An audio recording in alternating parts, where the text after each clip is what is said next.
પાટીદાર આંદોલન વખતે હાર્દિક પટેલની એક હાકલથી લાખો લોકો ભેગા થઈ ગયા હતા। આ તમામ લોકો હાર્દિક પરના વિશ્વાસ પર ભેગા થયા હતા। ત્યારે હવે પાસમાં નવો આંતરિક વિવાદ સપાટી પર આવ્યો છે। પાટીદાર આંદોલનમાં હાર્દિકની સાથે જ રહેનારા કેતન પટેલ અને ચિરાગ પટેલે જ હાર્દિક પર આક્ષેપ લગાવ્યા છે। કેતન અને ચિરાગ પટેલે ગંભીર આક્ષેપ કરતો 3 પાનાનો હાર્દિક પટેલને પત્ર લખ્યો છે। પત્રમાં હાર્દિક પટેલ ખુલ્લો આક્ષેપ કરવામાં આવી રહ્યો છે કે હાર્દિક પટેલે સમાજના આંદોલનને તોડી નાખ્યું અને હાર્દિક પટેલ જેલમાં જઈને કરોડપતિ બની ગયો છે। હાર્દિક પટેલે આંદોલનથી કરોડો રૂપિયા ભેગા કર્યા છે અને હાલ તે ભેગા કરેલા પૈસાથી વૈભવી કારમાં ફરી રહ્યો છે। કેતન અને ચિરાગ પટેલે પત્રમાં હાર્દિકને શાનમાં સમજી જવાની ચીમકી આપતા જણાવ્યું છે કે હાર્દિકે અનામત આંદોલન પહેલાની પોતાની પરિસ્થિતિ ન ભૂલવી જોઈએ। પત્રમાં કેતન અને ચિરાગ પટેલે પાટીદાર લોકોને સંદેશ પણ આપ્યો છે કે પાટીદાર સમાજ હાર્દિકની મોટી મોટી મહત્વાકાંક્ષાઓનો ભોગ બન્યા છે।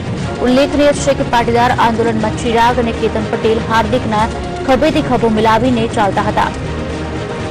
આંદોલન વખતે બંને જેલમાં પણ જઈ આવ્યા છે અને હવે આ બંને હાર્દિક પટેલ પર ગંભીર આરોપ લગાવી રહ્યા છે, જેના કારણે પાસમાં ચાલતા વિવાદો હવા ધીમે ધીમે સામે આવી રહ્યા છે।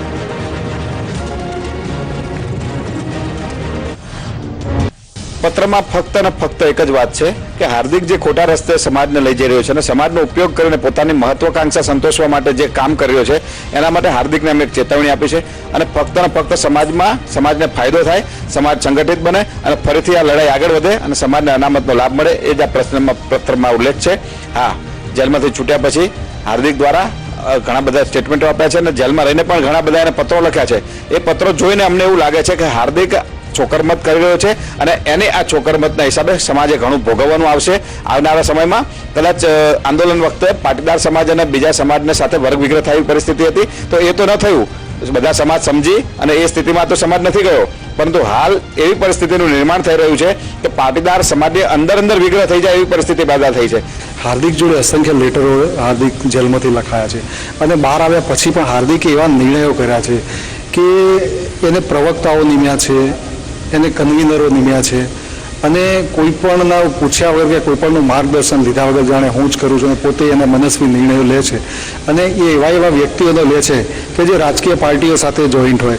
એમાંના ઘણા 90% લોકો તો કોંગ્રેસના સાથે કનેક્ટેડ છે, જેમના પરિવારમાંથી કોંગ્રેસમાં ચૂંટણી પણ લડેલા છે। એટલે હાર્દિક આખું જે અનામતનું આંદોલન છે, જે સમાજનું આંદોલન છે, એ અનામત ભૂલીને કંઈક બીજા રસ્તે વળી ગયો એવું અમને લાગ્યું અને એટલા માટે એને લેટર લખ્યો છે।